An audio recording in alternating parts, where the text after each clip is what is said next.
Thought our kids were locked in, excited to be back in game week, and I think they understand that we've got a great challenge ahead of us in Memphis, and I was pleased with the way practice went today. On defense, you anticipate them gambling a lot? Because they've given up big plays, but they don't give up many sustained drives, it seems like. You know, they're very good at what they do. They disguise their stunts, blitzes very, very well.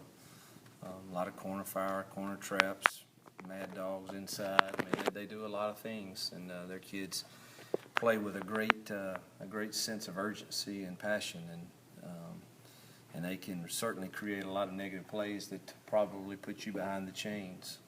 So that's who they are. I don't think they're going to be necessarily any different against us than they've been against other people. They've done it very, very well, and it's won games for them and kept them in a game against a very good opponent, UCLA. So I think we'll see the same thing. You just don't know when it's coming because they do a nice job of disguising things. You talked about emotions a little bit yesterday, and with figuring that they're going to come down here pretty emotional with a chance to beat a top 10 team and how close they already were. Is it important for you guys to kind of get off on a good start and assert yourselves early in the game? Oh, I think, any game, whether it's a game that is like this, any game we talk about coming out and winning, the first part of the first quarter and the first part of the third quarter. So I don't, this won't be any different. It certainly will be an emotional game for probably both sides.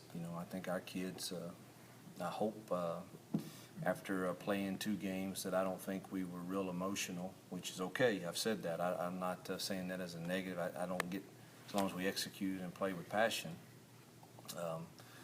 But I would think that, having a week off and knowing what schedule is ahead, that we would have some emotion this Saturday too. So hopefully that'll add to it as long as we maintain our composure and don't let emotion cause you to make mistakes. Do you hear your Memphis kids talking about it much this game?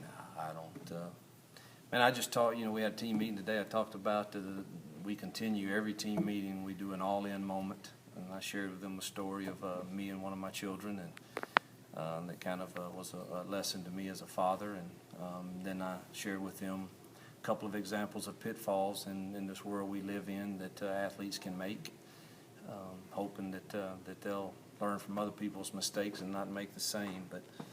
And then I talk about us focusing on one thing, and that's today, not yesterday, not tomorrow. Just stay within the moment, and let's have a great practice and execution today. And that's, the kids don't come around and talking about that to me. They may to their position coaches, but I haven't heard it.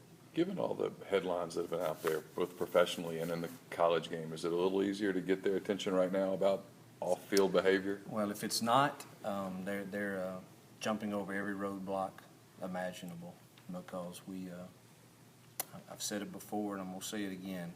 I am far from perfect, and I certainly don't judge people with mistakes. However, in the platform that these young men have been given, there are certain things that are mistakes, and then there are certain things that, man, that was really crazy, and I didn't listen to my coaches or to what was really going on in the world.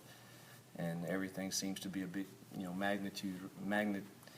the magnitude of things right now is certainly at an all-time high, and rightfully so for a lot of things. And so I sure hope, I know we're trying hard. I've shown them something every single day. I showed them an interview with Tim Tebow, interview with Sam Ponder, showed them a video today and some clippings of things that can happen when decisions that are made are poor, and we'll continue to try to hammer it home.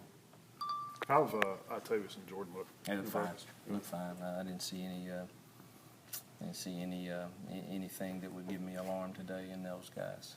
What have you thought about Channing through 3 games? Has he been consistent? Yeah, he's been consistent. Yeah. He has had a couple lows in the last game, but the first 2 I don't remember any on his grade sheet that he had. I thought he's, we've got a good rotation going there right now that keeps a lot of people fresh and not playing a ton of snaps.